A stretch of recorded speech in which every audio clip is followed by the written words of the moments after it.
here's the 4-part formula I use to structure webinars so that you lock in the attention of your viewers and make them ready to buy from you, whatever it is that you're selling, or hire you. And it's 4 eyes because I usually wear glasses, but also because it's an acronym, as you may have guessed, where the first I stands for Instigate. Now, some people will call this a hook, and you probably have heard that you should start your messages with a killer hook. I think hook doesn't quite get to the point of what I want to accomplish. Instigate means really to start a fight with, or to start something. Like Michael Jackson's song, you got to be starting something with the people who you want to lock in. So help them to quickly see why I need to be here, not just grab a cheap attention, but there's something here for me. Either it's, a problem that I need to solve, or a dream that I have that I don't know how to reach, that you're going to show me how to reach, a big promise, a big benefit that I hope to claim for myself, a topic that makes me angry and I want to work through that, or I want to join with people who are also angry with me. I guess that's a hot topic these days. Whatever that is, Instigate could be any of those things, and it depends on what you're selling and what you're teaching. But you want to instigate before you do anything else, because just like the hook idea, people care about themselves before they're only going to watch your video or attend your webinar, read any message that you have once they see it's valuable and relevant to them. So you want to instigate before you do the second I, which is introduce. So we instigate, then we introduce. And when I say introduce, it could be either way, either introducing yourself, your firm, or introducing the topic that you're talking about more specifically, dive in a little bit deeper. And it's a mistake to introduce yourself first, because even on a webinar where people have said, I want to attend this, I'm coming here specifically to hear from you, you still got to lock them in, because if you take too long getting to the point, they will check out. But what you do with that first few minutes of their attention, the first few seconds of their attention even, it sets the tone for everything that's going to happen. Are they going to be doing two things, or are they going to close all their other tabs and pay attention to you? And they won't do that just because you told them to. But if you say something that grabs their attention and is super important that they know they're going to have to pay attention to, they will just voluntarily say, ooh, I better pay attention to this. And so then you introduce. Now, I almost never introduce myself on these videos because I assume that I've done 100 million plus in revenue for clients, and that I've worked with some big names in the financial industry. But that's a mistake on my part, because a lot of people don't know that. So I would encourage you, even if people do know you on your webinar, spend a short amount of time introducing yourself and why you're the right person to talk about this topic. Then you introduce the topic more in depth. So talk about what it is. Don't go into the full history of it unless it's relevant. And you don't need to talk about all the technical things that you as the expert, and we like to nerd out on stuff, right? Most attendees don't care about those things, but they need to know what they need to know about the topic. So introduce what the topic is and why it's relevant, important, and urgent for them to pay attention and know about this. Then we move to the third I, which is indoctrinate, or inform if you want. Indoctrinate is the word I like because it's a little bit more scandalous, but inform is just as good.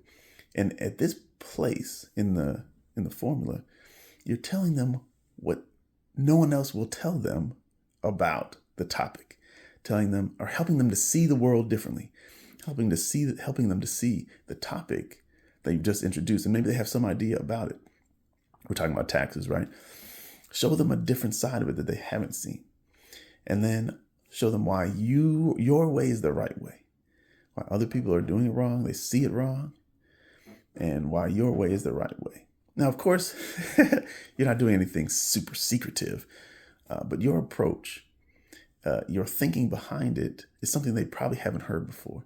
And you can show them that, show them why your way of seeing things, help them to understand it in your way, see the world through your eyes, and see their place in the world through your eyes, right? Now that they understand rightly where they're at and what's going on, because your opinion is the right one, your approach is the right one. Once they see that, Now you go to the fourth I, which is invite. You invite them to take action. Invite them to set up a call to discuss working with you, or invite them to,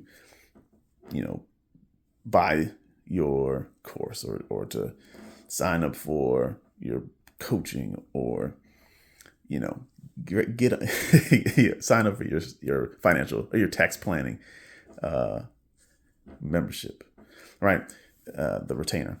Any of those things they will do once it's a sequence of events. You get their attention and show them why it matters to them.